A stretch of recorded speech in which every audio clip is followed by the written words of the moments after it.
We are live. Hello, everyone. Hi.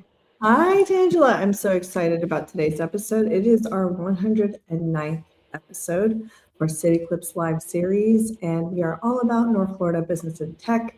We're really excited about today's guest, Tangela Lofton. She has been in the business world for a long time now, but she looks amazing.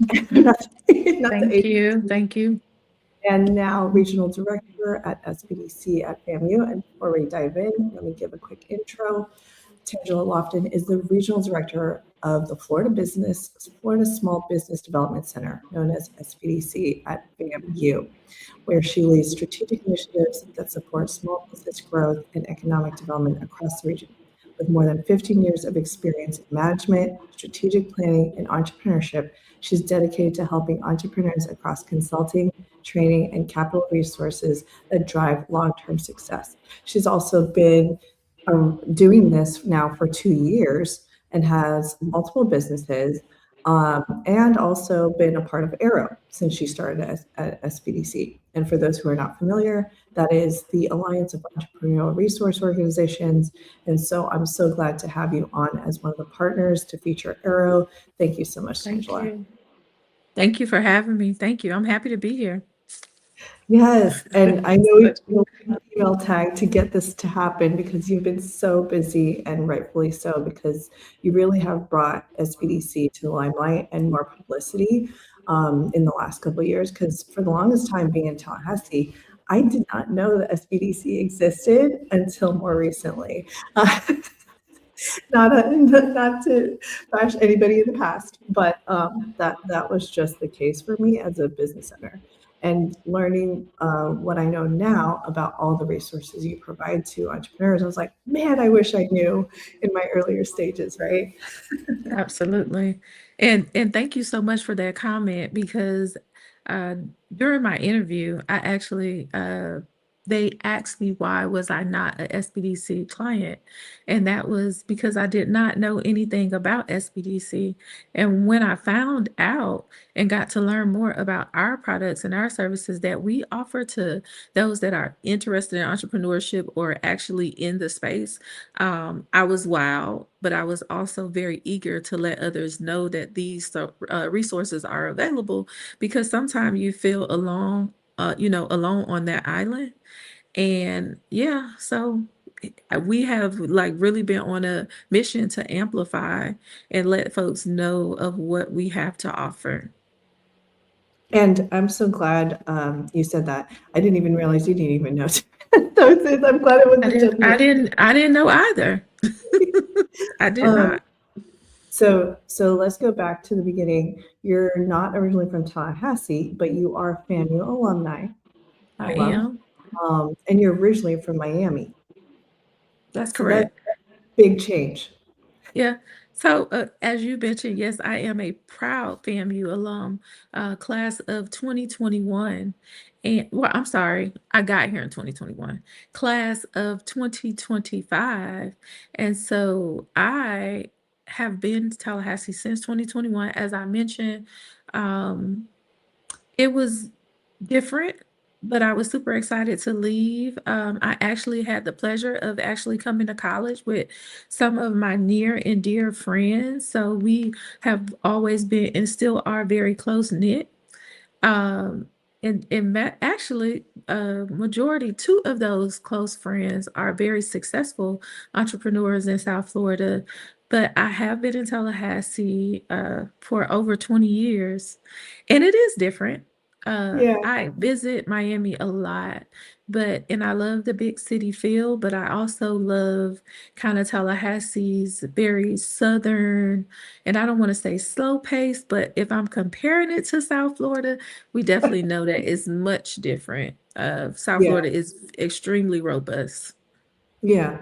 I mean, it's very noticeable as you drive further south, right? The speed picks up, the Right. pace picks up, and then of course the traffic picks up. So The traffic picks up. I remember graduating high school and I was going from Dade to Broward, and every day the drive to Broward would take me about to get to work to get about an hour, hour and a half every single day to and from. So uh, traffic, commute, lots of folks, but also a lot of culture.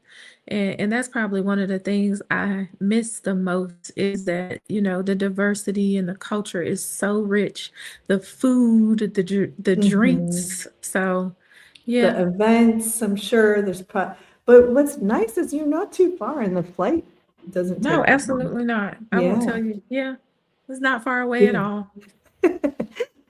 But okay, so you also have, fun fact, you have two businesses, unless there's a few that I don't know about either, but so you've been growing two businesses online. Um, Let me make sure I share the website. And then also, yeah, go ahead. Before we go into the SBDC world, I want to dive into your entrepreneurial journey, because what got you into the whole idea of like selling products online? And then I'll pull up your website too. Mm.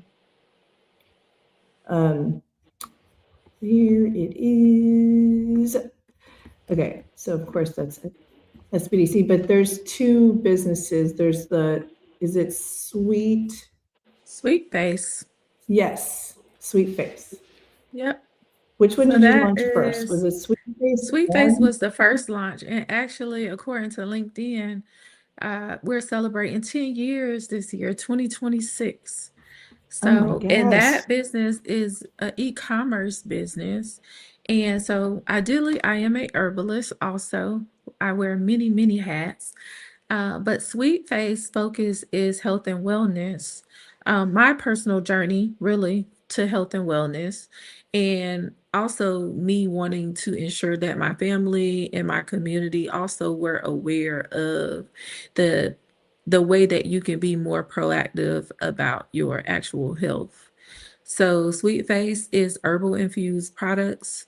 They're mostly body care products, but we also do have sea moss and elderberry as well. And another funny story is that I actually bought one of your products that I didn't even know you were behind them. I was like, oh, this is cool. The founder's from Tallahassee. I get that a lot also. And actually, Sweet Face is my heart. Both of my business I love. Of course, they actually become like your child or another child. I started Sweet Face actually around the time of the birth of my son. So unofficially, the company is definitely well over 10 years. But Juice Bar is the most popular, and I get that a lot. They're like, I know you from somewhere, but they definitely know Juice Bar, which is Juice Bar Miami, and I'm also the face behind, or the hands, the hard work, and the diligence behind Juice Bar Miami. Yes, awesome. And I mean, you have 10,000 followers. How long did you run Juice Bar? How long has it been? Juice Bar is about 3 years old, so Wow. we are reaching the 3-year mark for Juice And Bar, so, like you which said, at you're getting a SBDC lot of we traction. call. Uh-huh. Does Juice Bar get a lot of traction? Yeah, you've Yes. gotten traction with that. Yeah. Juice bar is extremely popular. And I would could give it to the vibrant colors. We have a very robust marketing strategy that we have. We used to be in the food hall of Railroad Square Art District. I also was the chief of staff at Railroad Square Art District at the same time. Of launching, or shortly after launching the business. But we've seen tremendous success, and I would say it happened really, really fast, unexpectedly for me, because as you also see and hear that, I'm a woman that wears many hats. So that Juice Bar has definitely been a learning experience. And I would say just everything that has happened, all the ebbs and flows and different chapters of my life have definitely been opportunities for improvement. And it's funny, at some point, I mean, it's not funny actually. It was impacted from I believe the hurricane and the tornadoes that hit Tornado. Railroad Square really badly, right? Tornado. Yep. So it Yeah. was actually the tornadoes that hit Railroad Square in 2024, and really Tallahassee. I had been about 2 months in as regional director at the Small Business Development Center. I was actually in Washington, D.C. the morning when the tornadoes hit. I got an alert to my cell phone. I immediately started calling my kids to make sure that they stayed in the house safe. And then shortly after, I got a message that Railroad Square had been directly impacted. So, yes, Yeah, and it's amazing how you put a smile on your face and you've been through a lot. And absolutely. you still got, you still have to, like, it's, and so you didn't completely close it down. You had to like take a step back, and now, I mean, still, you're mobile now, and you're still We running this. are mobile, which means Yeah. we're on the trailer with the juice trailer or juice truck, whatever you would like to call it. We also do catering, so we do a lot of booking events, a lot of festivals and events. To be honest, when I am able to take or participate in those activities, and usually I try every chance I get. I love it because you get out, you get to meet different people, you get to meet people where they are. So, and we also travel. So again, Juice Bar has been super excited, and it's also a part of the initiative of health and wellness, one of my big passions. So I'm able to share by way of these fresh tropical fruits and vegetables, but we also tell you about the beneficial properties of these different things. We even do juice cleanses throughout the year. So I enjoy it.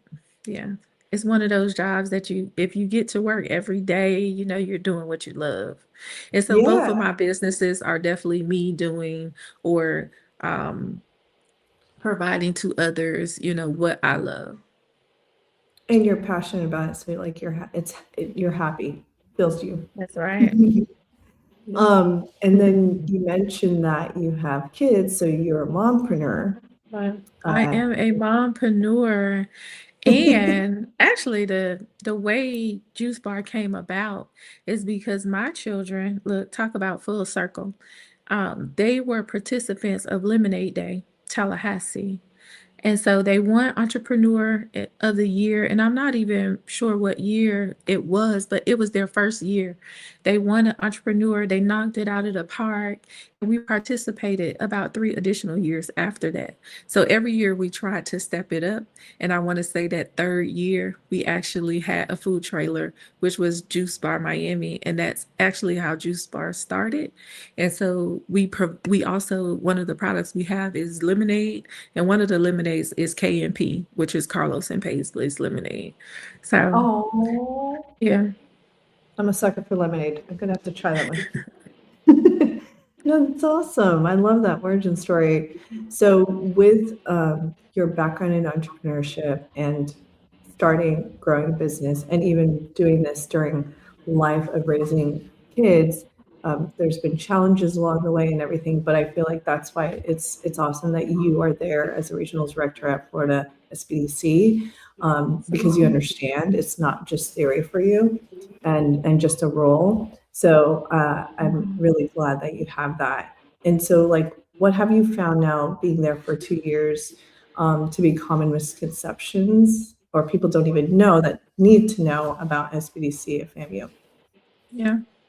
Um, Great question, actually.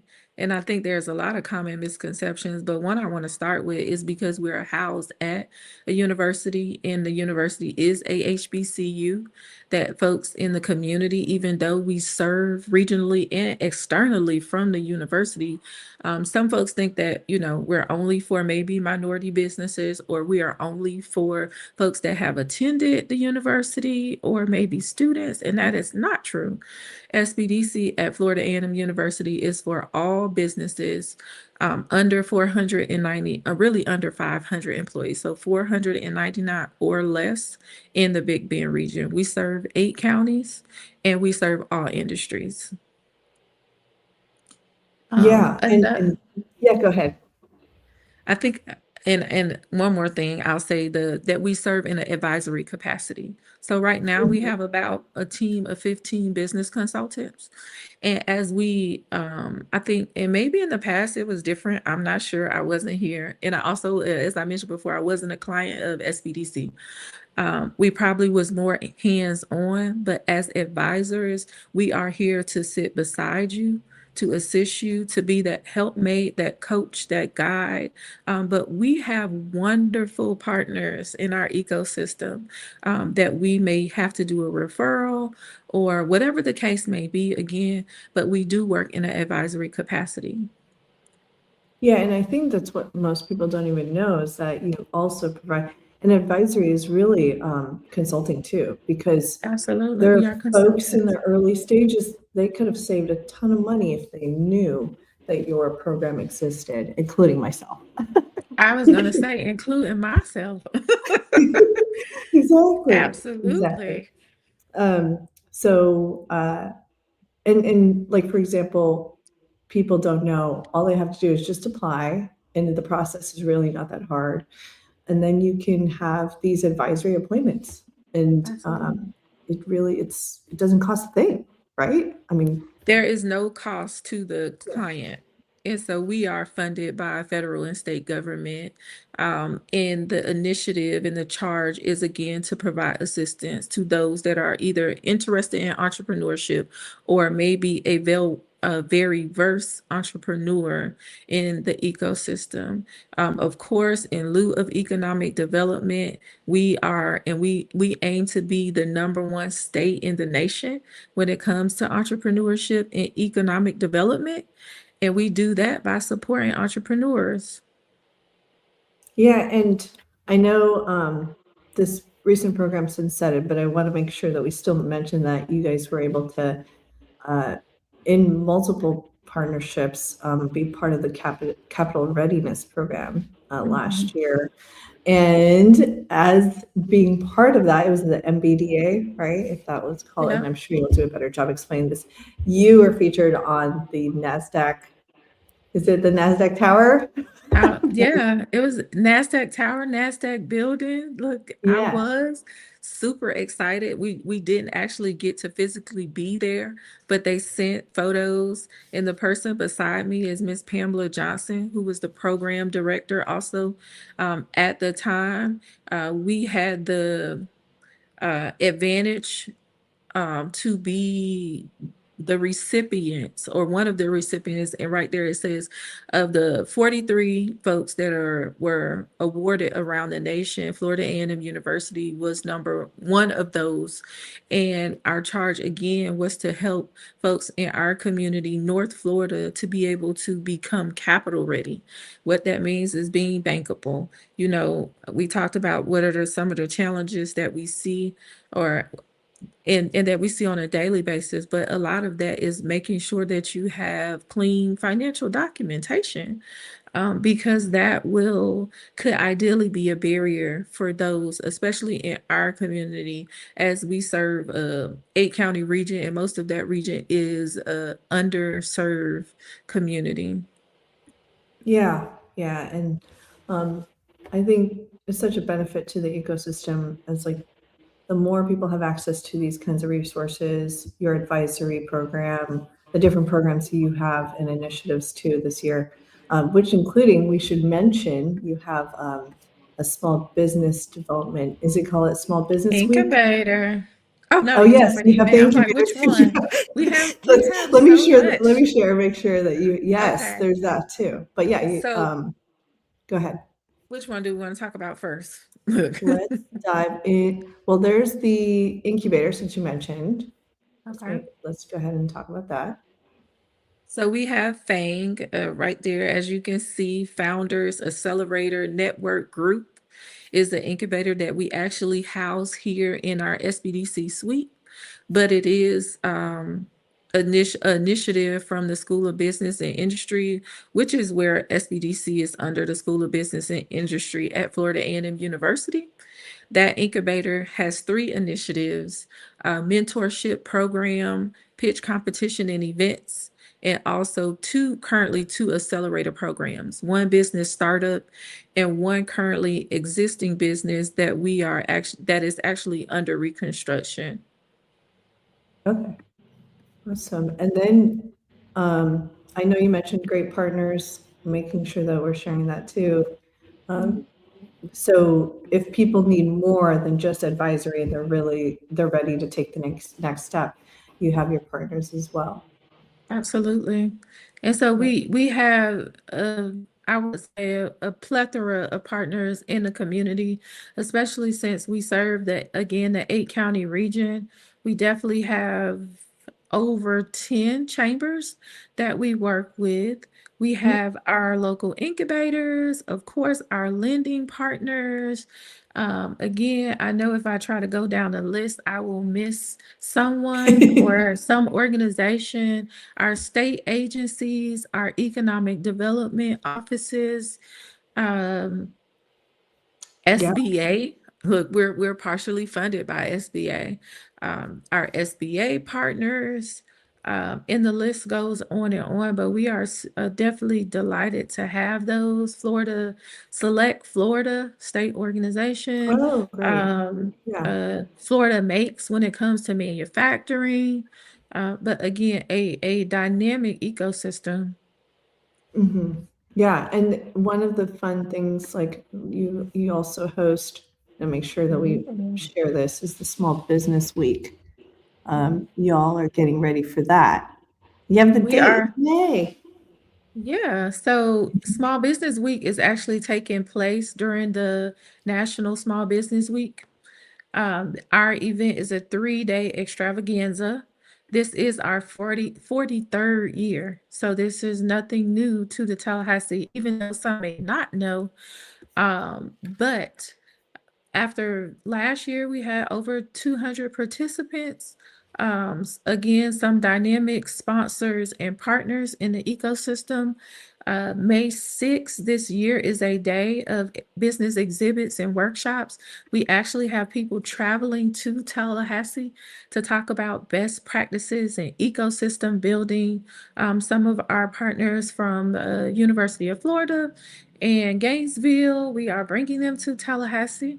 Nice. So we again a wonderful event. If you haven't already attended, I highly recommend. Not because I am the committee chair, but because we are really working towards kind of building this out to where it's for the people. Yeah. Yeah. And you're also part of the Florida Business Incubation Association. I Uh, am. Speaker at the times. And then like I attended one recent conference where you were a speaker. So you're busy. You're Yes, everywhere. ma'am. Yeah, Um, that was last week. The spring conference. I had the opportunity to speak about investment crowdfunding. Again, when we talk about capital access or access to capital, however you would like to say it, this crowdfunding is an alternative measure. Again, something I think that is ideal for an underserved community because it gives the power back to the community to be able to fund seed companies. I love that. And in your experience of starting a business, like you probably had to bootstrap a lot, and invest and find some funding and other sources of funding and everything. So, what do you recommend to new founders, like from your experience now? I will say from what I know now compared to what I knew 2 years ago, it goes back to the financial documentation. And so, yes, we have a wonderful product and we're innovators and we're creators. But if we're thinking about growth strategies, and growing a business where ideally we would all like to be, that 7-figure business, it is extremely important that we have our financials in order. And what that looks like, are you properly documenting your receipts? Are you, and not that you need a bookkeeper, but you do need to have something in place, that you have your bank statements, again, that you're doing your taxes, that you're paying your taxes. things that are extremely important because that's what the bank is going to look for when you try to go get that loan. Again, how are you handling your personal finances and social capital?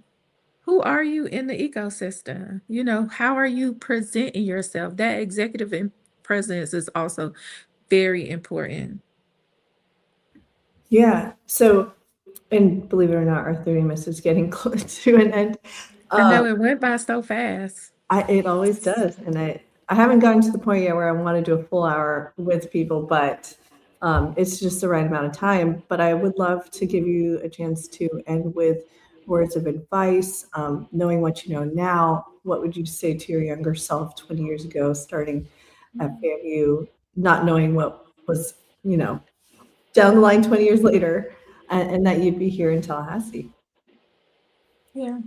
And so if anyone that has probably heard me speak on a podcast or publicly or, wherever, my my favorite motto is one, do it scared. And so a lot of times, especially as being the creator or the driver, we kind of talk ourselves out of things, or we make excuses of why we don't have enough or what's not enough. And if you sit there and you constantly kind of think or talk yourself out of it, the odds of you doing it is probably slim to none. But if you just persevere and continue and push through and do it scared, you will realize usually or figure out that it was just some barrier that you probably created yourself. So that still is my motto right now, is do it scared. I love that. I haven't heard that before. That's so exciting. So, we mentioned the Small Business Week. Is there anything else you'd like to mention in terms of like, you're still managing your other businesses and you're still raising your kids, and also helping so many more businesses. And appreciate you. One more thing. What is it that you like about Tallahassee? And we'll end with that. One thing that I love about Tallahassee, I would say, is that Southern hospitality. And so, again, coming from South Florida, and not that because I feel now, other people that probably visit South Florida would say something totally different. I feel like we also have hospitality, but I do enjoy that, community, the togetherness, um, is probably one of the things I love the most. It's true. It's true. And uh, I find that everyone's pretty approachable, even though there are, there's definitely silos, Right. circles, and Agree. in small towns, there's going to be small town cliques, but there is a good group, including Arrow Partners, and you see Mhm. events and community, and I always bump into you. And so thank you so much for everything that you do for our ecosystem. Thank you. Thank you for having me. Thank you for the invite. Yeah, no, and send anything our way to share in CityClips. We are subscribed to your newsletter, and we try to reshare those things to our subscribers. So, you guys heard it first here and heard That's right. Tangela's story. So thank you so much for joining us. I'll see you on the other Thank side. you. All right. Thank you, everyone.